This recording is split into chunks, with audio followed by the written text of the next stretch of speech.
There's a lot of kart racing games. In fact, there are entirely too many kart racing games. If you have a remotely marketable character or property, chances are you could make it into a kart racing game. Aside from a precious few, most of these games fall by the wayside, never to be heard from again. But some games just won't stay quiet. This is Versus, a series where I take two video games, it could be a game and its sequel, or just two games from which many correlations could be made, and I compare and contrast the two to see which one is the overall better choice. Today it's a battle of two notoriously bad kart racers. It's Hello Kitty Kruisers versus Garfield Kart. Why these two games? Well, for one, they both star cartoon cats. B, they are both console versions of mobile phone games. And 3, I found them in the same exact bargain bin at a Walmart superstore a few years back. Believe it or not, there is a lot to cover, so let's get started.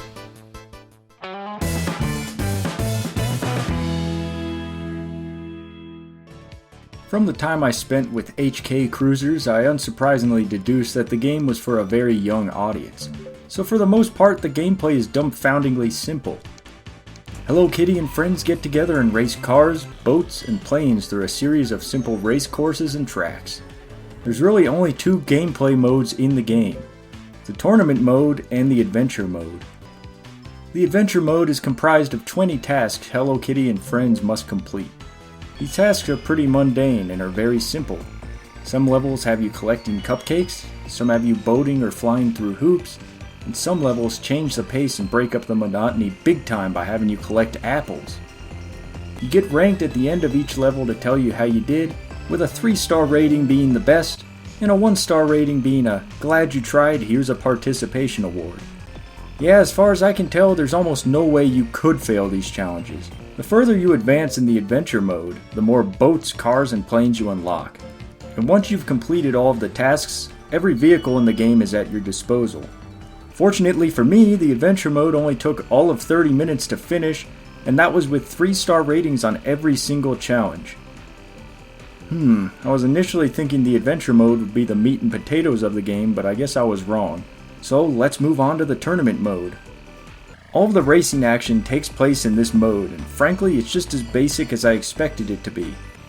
The tournament is broken up into 4 tours, each with 4 tracks. In each tour there will be tracks where you race in cars, one where you race in planes, and one where you race in a boat. The kart racing is so simple I can't even impress on you how boring it gets, and very quickly at that. It caters to the most basic of kart racing fundamentals in that there are 3 laps, various items to pick up, and sometimes you have to actually race other drivers. I say sometimes because the other racers are so incompetent that it's usually a miracle if they even finish the race. There's a button to make turns a little sharper, but it's honestly pretty needless. Your car hugs the track snugly, so tight turning is really a non-issue. The flight racing courses pretty much follow the same rules as the kart racing ones do, and the items are even the same. Even if it makes 0 sense, like dropping traffic cones in the sky.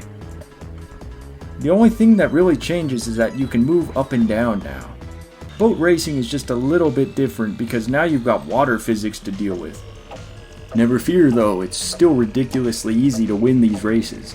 For whatever reason, the CPU racers seem to be exceptionally inept in the water, often getting stuck against the wall. Since the controls are looser here, using the brake button to make tight turns is maybe a bit more of a necessity. I don't know, I just like doing it because when you do, the boats make the same noise as car tires skidding on cement for whatever reason. Each tour you complete nets you a new character, and after you've beaten the whole tournament in probably 40 minutes or so, that's it! That's the entirety of HK Kruisers. There's no options to increase the difficulty, and believe me, I looked.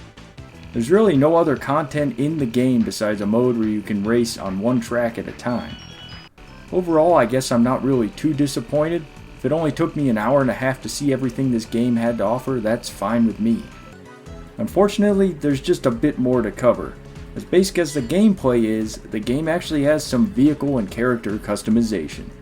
Each character has a variety of costumes you can select for them to wear, and there's even a glut of vehicles to pick between with options for several Barbie and Little Tyke inspired paint jobs. But it's all just cosmetic! What's even the point then? Okay, even if the game is limited in these ways, at least it looks nice and performs well, right? Well, I wouldn't say visually it looks half bad. I mean, the water in the boating stages is downright gorgeous, and the courses are detailed and colorful, but the performance isn't really great. I think it was trying to target something like 30 frames per second, but it can't hold that, not even close. Also, the game is riddled with bugs and glitches too. There was an instance where my cart lost contact with the ground, I guess. It's kind of hard to explain, but it was like the cart was driving on separate terrain from the actual course. One time this happened. And there were other small bugs I encountered here and there, like using the rainbow item in first place, which overrode my controls and made me wreck into a wall. But the most surprising of which was when the game completely froze my Wii U console. At first I thought it was just taking a little extra time to load, but 5 minutes later, it was still frozen, and I had to shut my system off and reboot it before I could play it again. This isn't obvious enough already, HK Kruisers isn't really all that polished, despite what the game's visuals might have you think. And it's a pretty sorry excuse for a console game. The entertainment derived from this game is at most a few hours, and the extremely basic and buggy gameplay will leave you grasping for something else.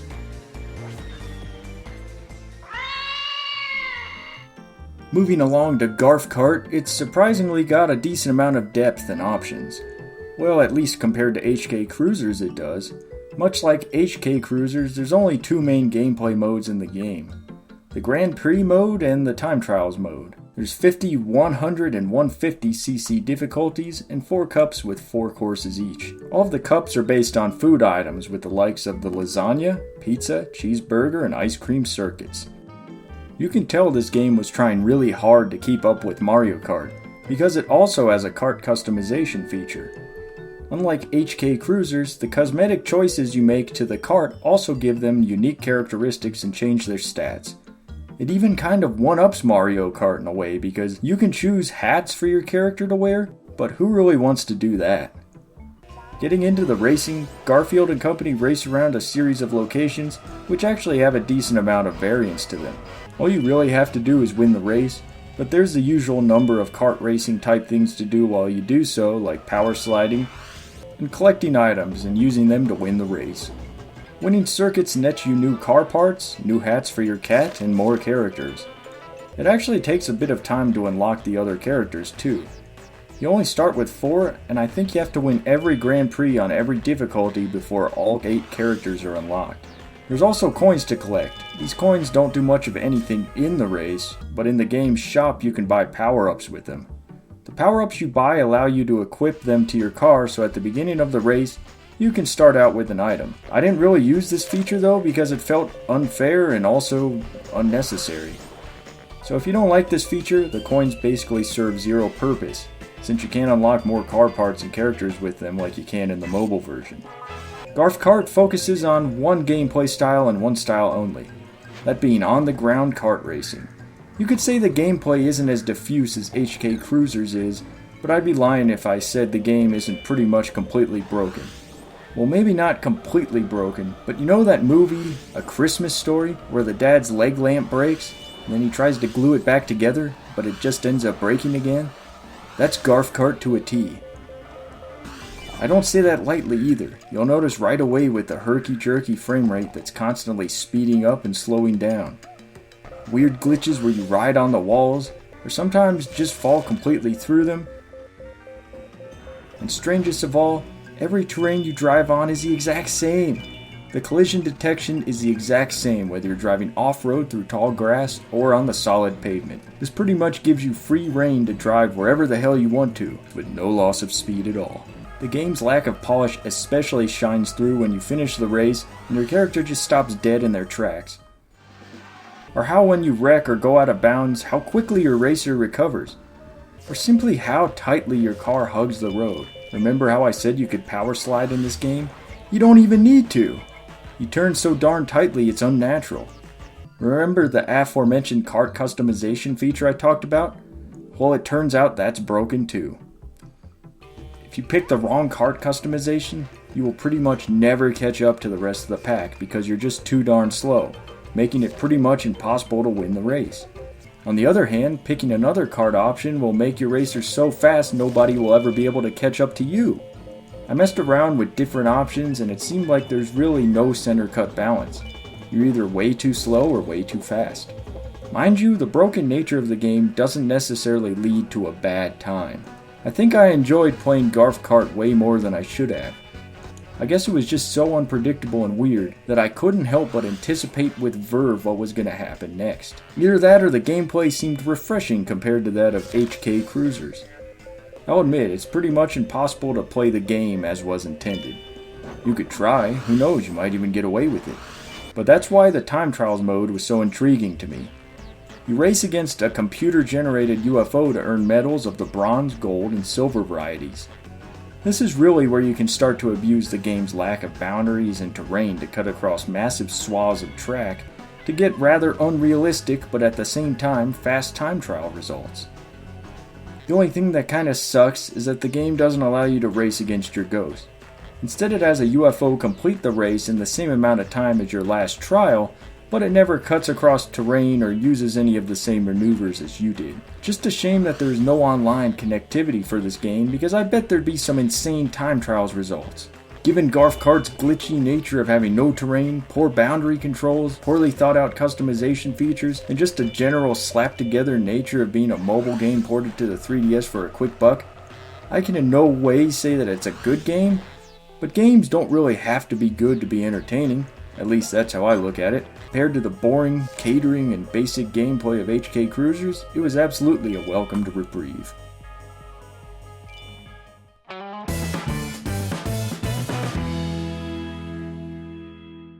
HK Kruisers offers 10 different characters to race around with, and while I can't say I'm familiar with, well, any of them, it looks like there's a decent variety of animal species and cuteness. You've got Hello Kitty, and I'm just now realizing how odd it is that she's named Hello Kitty. Here's Karopi, I'm not really sure what he's supposed to be. I guess he's a frog. Here's Batsmaru, a spiky-headed penguin who looks like he doesn't want to be here, kind of like me. My Melody, who wins the award for somehow having a stranger name than Hello Kitty. Here's a fat French dog named Purin. Fun fact for you. Purin has the exact same name as Jigglypuff does in Japan. Methinks that texture is too small for you, Purin. Tuxedo Sam. For whatever reason, he kind of reminds me of a squeezy bath toy. I guess she's just like an evil version of Hello Kitty. Hangi Odan, who looks like a rejected Pokemon character, and that's really saying a lot. Cinnamoro, looks like a trunkless elephant, but he seems happy. And finally we've got Choco Cat. Not only has to be the most normal named character, it's also the character I gravitated towards and used the most because he reminds me of a cat who lived in our neighborhood when I was little. Let's move on to Garfield Kart and its roster of characters, which I do know a bit more about for certain since I used to read the cartoon all the time as a youngster. We've got Garfield, of course, America's fattest and laziest cat, who somehow became less fat and less lazy over the years as opposed to the other way around. Odie, Garfield's housemate and dopey dog. I don't think there's really much more to him than that. John Arbuckle, who is maybe the most plain and boring lead to any comic that ever existed. Liz, I'm kinda surprised to see her in here, but I guess it's not totally unexpected. Nermal, the self-proclaimed world's cutest cat. I think I dislike Nermal just as much as Garfield does, honestly. Then we've got Squeak. I hear your sister's going out with Squeak. He's a rat Garfield was too lazy to catch, so now they're friends, I guess. Then we've got Harry. I don't recognize this chap because he was never in the comic strip. And finally, Arlene, who I sort of vaguely remember being in the cartoon. The only character I'm sort of disappointed isn't in here is Lyman, John's mustachioed roommate and original owner of Odie. But I guess he hasn't been in the comic for over 35 years.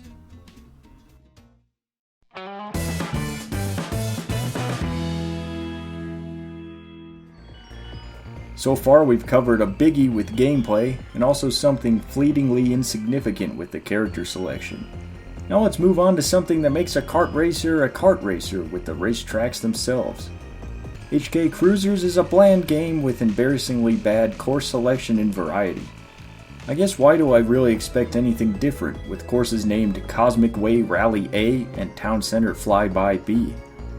It's sort of a shame because, like I said before, the game does sport some decent visuals, but the lack of complexity in the tracks themselves make it just plain bland. I understand there's only so much you can do without making it too complicated for the younger audience this game is intended for, but does every track have to be a simple circle or other basic shape?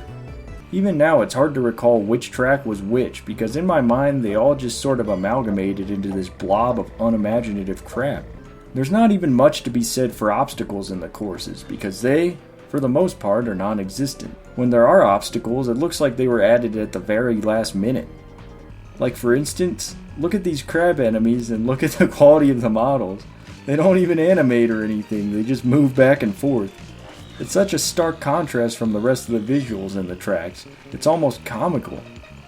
Even the birds and the bees look like they were whipped up in Blender with a sphere and a block.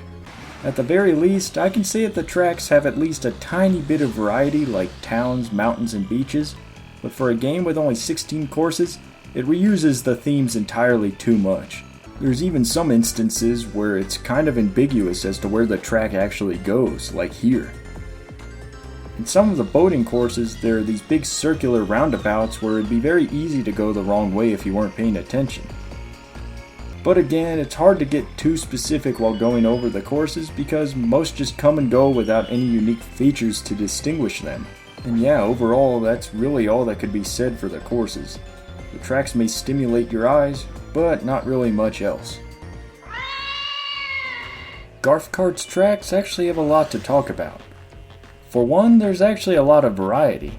You'll find yourself racing through the city, deserts, mountainous campgrounds, farms, city parks, pyramids, etc. Each track might not have as much depth or be as well designed as something like, say, Mario Kart, but at least a little thoughtfulness went into them. Obviously, in the 3DS version, the particular facet of racing through unique courses is a bit lost, because you can't abuse boundaries and cut through terrain and such. But if you take a step back and drove on all the tracks as nature intended, you'd see what I mean. Surprisingly, lots of tracks have secret shortcuts and alternate pathways too, even more than most of its contemporaries. The only thing I might say is that visually, nothing really looks that good or pops, so to speak. I know it's on the 3DS and everything, but I've seen much better from the system. Although the backgrounds and environments change, the lighting doesn't really. All that being said though, even if the tracks change it up here and there, the actual racing on them feels a bit samey. Yeah, the environments change, but the courses don't often take advantage of the location. I played this game a decent amount and I still couldn't really make an informed decision as to which courses I liked the best.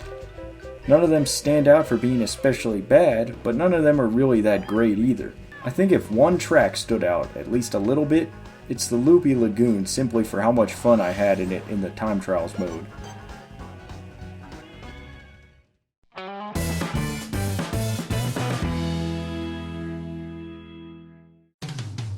Well, given all of that, let's settle it with a cat fight.